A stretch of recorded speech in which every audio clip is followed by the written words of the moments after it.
Alright, what's up everybody? Hope you're having a good day. And today I'm going to talk about my top 6 tips for building muscle. And before I get into these tips, I just want to explain that the overall way to build muscle, and the most important thing that I want to bring up before all of this, is you are progressively overloading in the gym. If you are not pushing yourself and getting either stronger, increasing more reps, more intensity, getting better and better each week, you're not necessarily going to be giving your body a reason to grow. Your body's response to progressive overload each week is to make up for that new stimulus by building muscle to support that increasing intensity. So if you're not giving yourself a body to grow or a reason to adapt and change in the first place, you're not going to gain any muscle. So now to get into the point of this video, how do we make progressively overloading, getting stronger each week a little bit easier? And that's what these 6 tips are designed to help you guys out with. They're designed to make it easier for you guys to push yourselves each week and have a little bit more thought and structure behind your training so you can progressively overload and work harder each and every week. So I'm going to bring up my first tips here. But yeah, let's get right into the video. So the first tip that I'm going to bring up to help you gain muscle, and it's a pretty simple one. And it's just you're not pushing yourself hard enough. So what I mean by this, lots of us, we say we go to the gym 6-7 days a week, but how many of you are actually pushing yourself hard? Are you taking sets to failure, or at least getting close to it? I don't really want to get into the debate, should you or should you not train at failure, but you should at least be very close to it, pushing yourself very hard. If you're not pushing yourself very hard, why would your body grow muscle? Why would your body change in order to adapt for a stimulus that's not there? Your body's just going to stay the same if you don't give it a reason to change.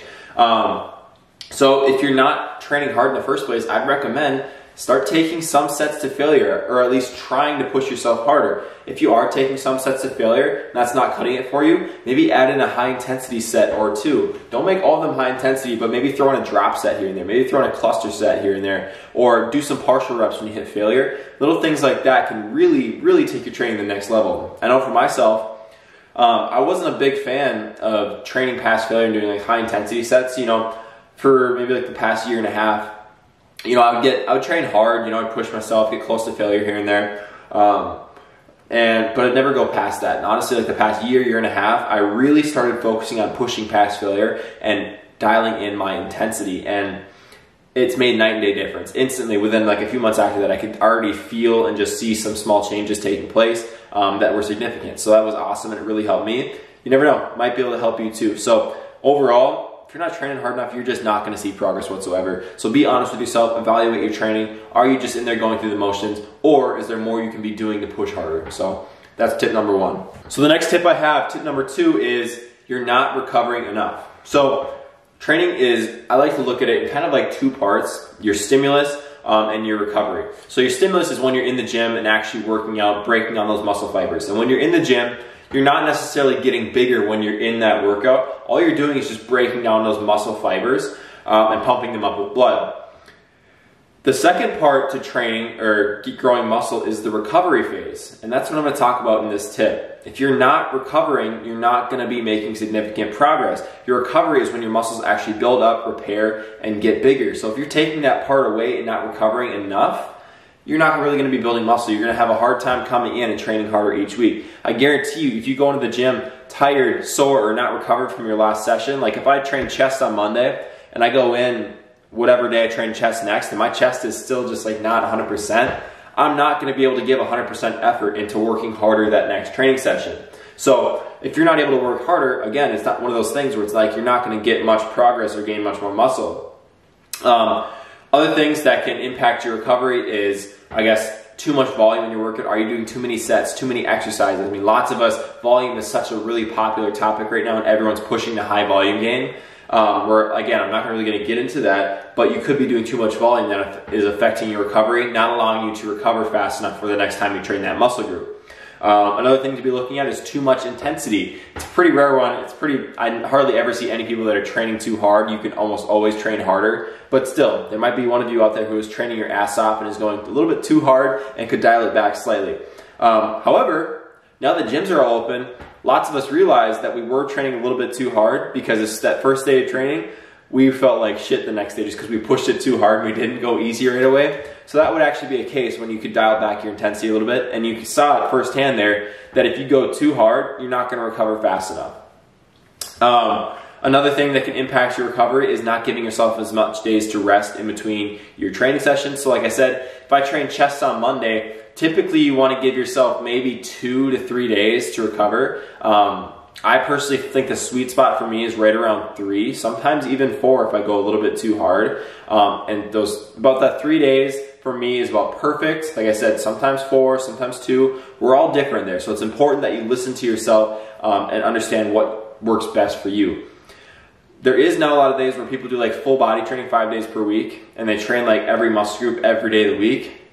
If you're training hard, that's not going to work for you. There's no way you can train hard every day and train your muscle group hard every single day without giving it a break. It's just not going to work like that. Whenever you see somebody who's training volume, most of the time they train like a pussy, or say they train hard, they just don't take anything to failure. And that's honestly not really that fun anyway. So days in between your training sessions are a huge way that you can utilize recovery.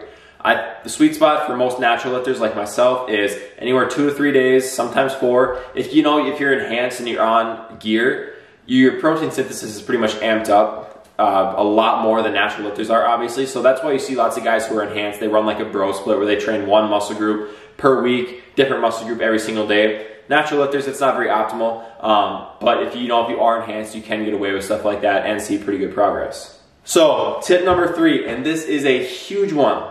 You're not getting enough sleep. Sleep is so important, and I think it's so effed up today how everyone likes to brag about how they don't get any sleep, how they're always, oh, it's grind 24/7, grind 24/7. Sleep is so crucial because that lowers your cortisol hormone, and your cortisol is your stress hormone basically. So if your stress levels are up, it's going to block everything else in your body, and it's going to mess up all your hormones. So it's important that you're giving yourself enough sleep.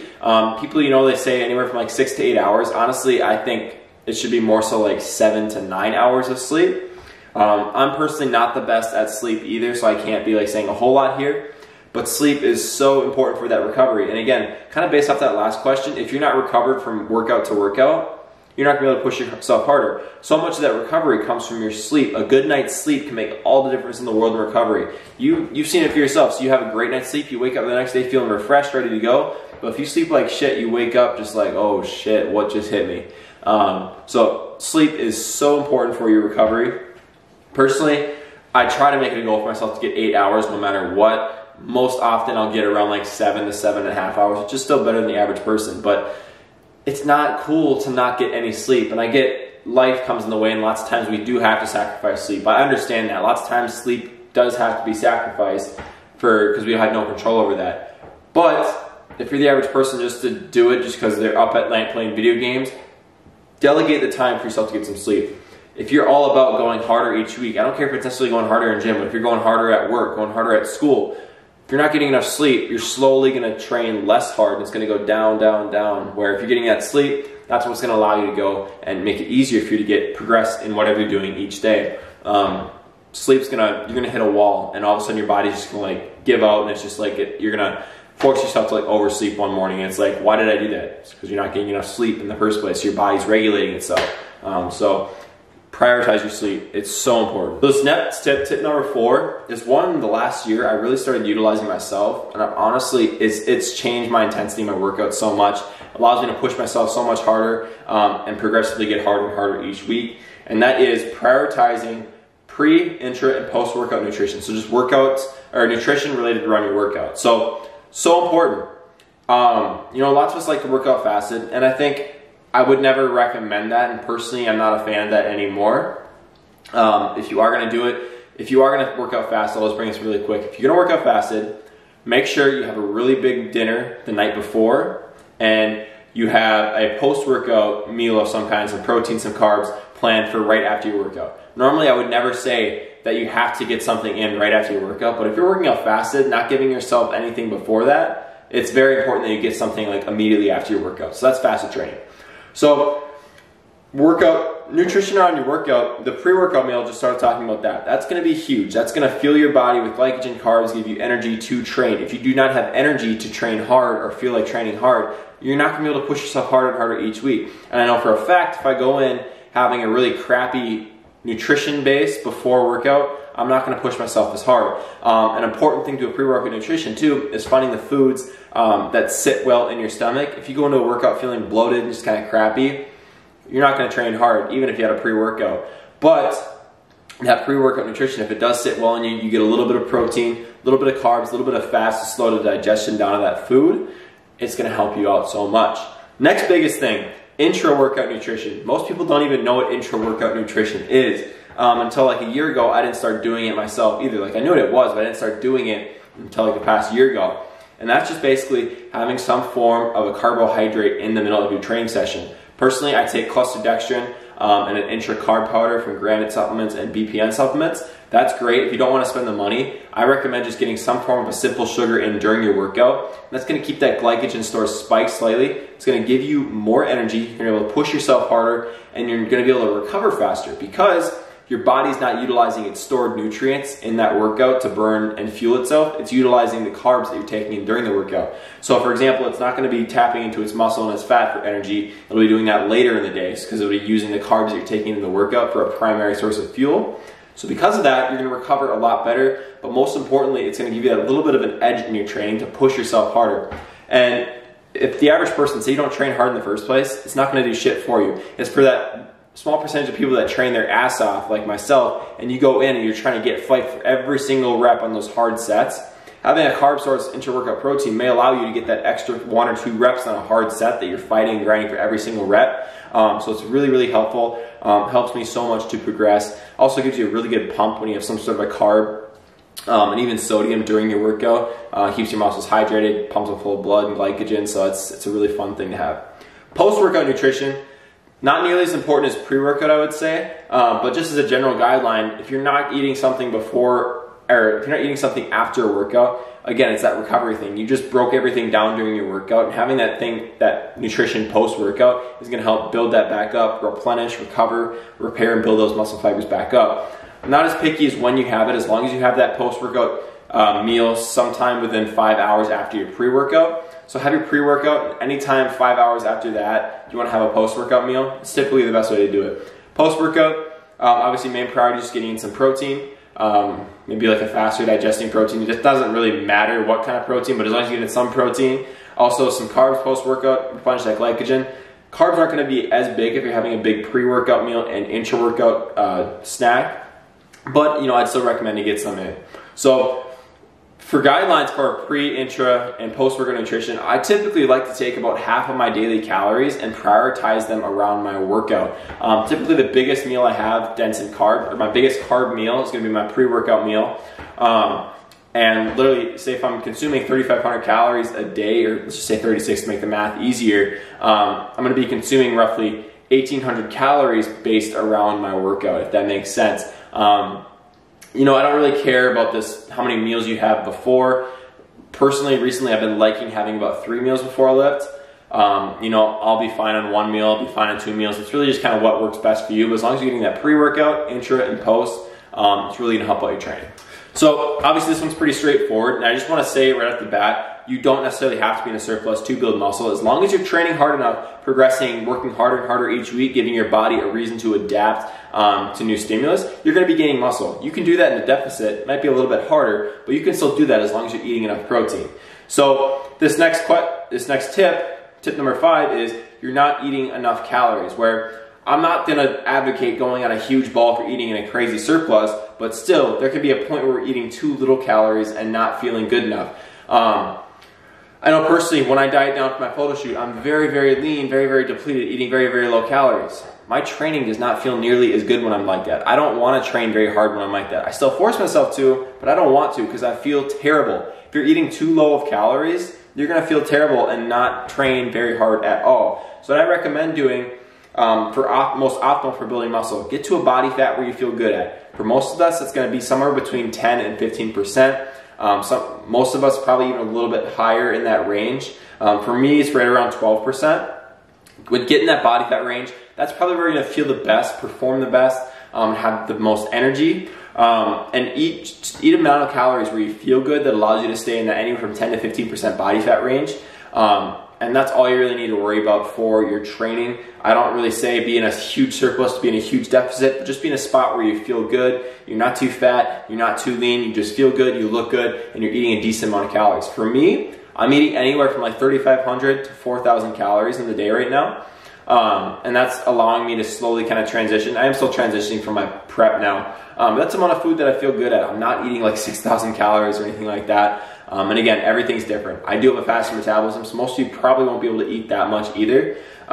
Most likely it'll probably be anywhere from like 2,500 to 3,500 for most of you, ballpark.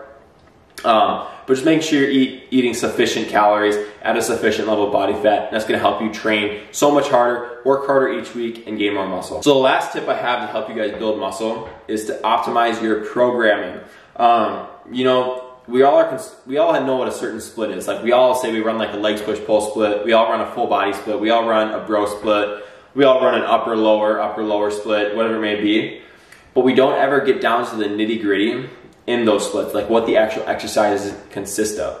So before we even get into that, I just want to say with your programming, just the biggest thing with whatever split you're running, just make sure you're giving each muscle group of yours enough time to recover between sets. We talked about that earlier, but still, just to reiterate that, with programming, no matter what program you're on, you just have to recover enough in between sets. Going into the program itself, so like the individual days, exercise selection is something that will be a huge help to you in the way you order your exercises to help you build muscle. For me, like probably the past year and a half, again, it's like making sure I ordered and selected exercises appropriately. Number one, so I feel good, but number two, in a way that was safer for my body, where it would properly warm it up and prepare it for certain exercises. If you want to know more on this too, obviously look at my stuff, but also I would highly recommend watching some of the John Meadows or Mountain Dog YouTube videos. He talks about this so much, and honestly, if there's some person the person I've learned the most from in regards to programming, training splits, everything like that, it would have to be John Meadows. Super awesome guy. He's like the Yoda of bodybuilding. So go look at his stuff as well. But for example, for programming, just picking the exercises you select. I used to be a big believer in doing your big heavy compounds right away during the workout. But after a while, you know, you just realize your body's just not warmed up enough to go into those big heavy lifts right away, nor is it necessarily the safest thing to do, because if you're not warmed up properly, your tendons, everything, you're not good to go, you're gonna just injure yourself. So typically what I found is, you know, doing like a smaller isolation activation movement before those big compound movements really kind of helps get blood in my muscles, loosen up those tendons a little bit, and it helps me honestly get a much better mind and muscle connection during those bigger movements. Yes, I might not be able to lift as much weight during those bigger movements, doing movements before them, but if you're still pushing yourself hard enough, getting stronger each and every week, you're still going to be gaining muscle. Strength doesn't necessarily directly correlate to muscle. Still getting stronger each week, but just compared to if I did them like first in the workout, I might be lifting slightly less weight, but that's not the point here. You're keeping yourself safer, pre-fatigue, and get a better mind and muscle connection, and just getting more from your training, able to train harder.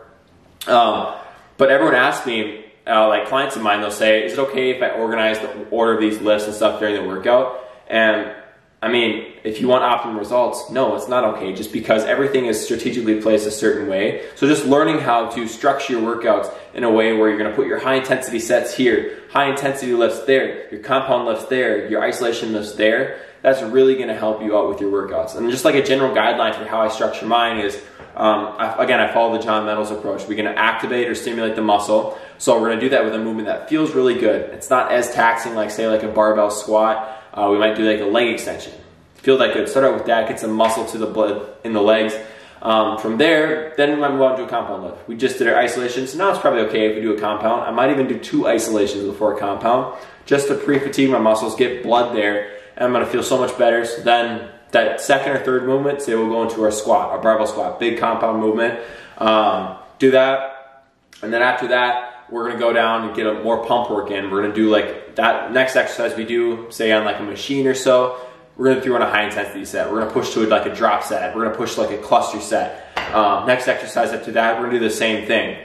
And then say like the last exercise, you do an exercise that like really stretches out those muscles, breaks all those fibers down, gets a bunch of blood to them. So for example, that would be something like a hack squat or something like that, or some sort of like a leg movement that stretches out your legs, like a barbell RDL, some form of like a sissy squat, goblet squat maybe, whatever it may be. But as you can see, there's a lot of strategy and that goes on into selecting the order of your exercises and how you're structuring your training.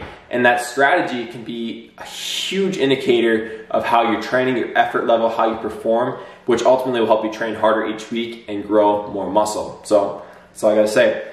Alright guys, so I hope you guys enjoyed the video. You learned a thing or two. Like always, if you have questions about any of these things, please contact me wherever, whenever possible. I'd love to help you out. But yeah, like always, please like, comment, share, and subscribe. And I'll see you guys in the next one. Peace.